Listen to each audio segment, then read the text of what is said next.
Hello all. I'm going to go over this PG&E bill that I've kind of sliced and diced to make it a little bit more easy to understand.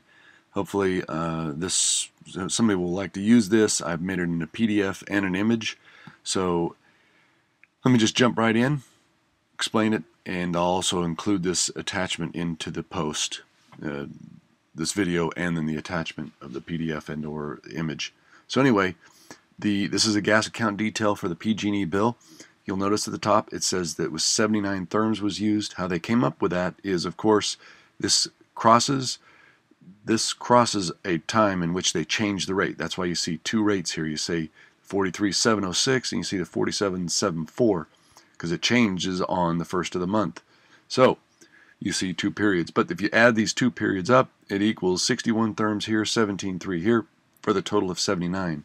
So that's how PG&E breaks the cycle up by when they change their rate. They have to break it up because it's two different periods of two different rates typically. So that's the therms total. Now they give you so many therms that you can use in the baseline. Once you go over the baseline, you have to pay more. So in this period, this person used 1344. That was the baseline they were given, and they used it, and they went over 3.84 therms.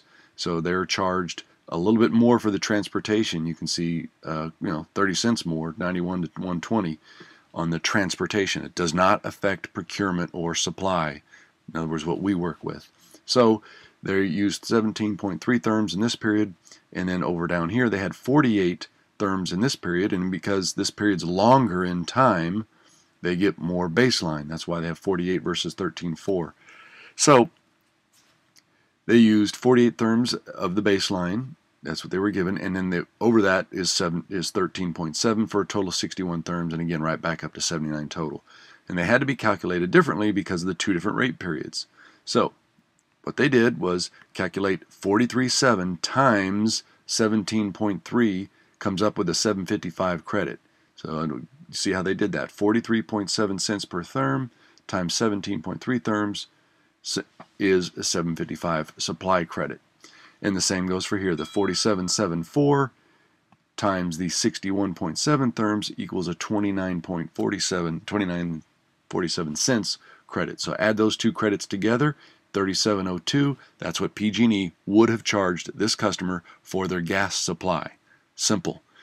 You leave out all the transportation costs, and I even took out of this one, I took out all the public purpose programs, took out the CREAR discount, any other surcharges, and all the other stuff on there that just confuses the customer because it doesn't have anything to do with the supply. So now we go back to the next page, which is the third-party gas detail from Ambit Energy, and basically you have two periods again where Ambit's charging $39.9 per therm.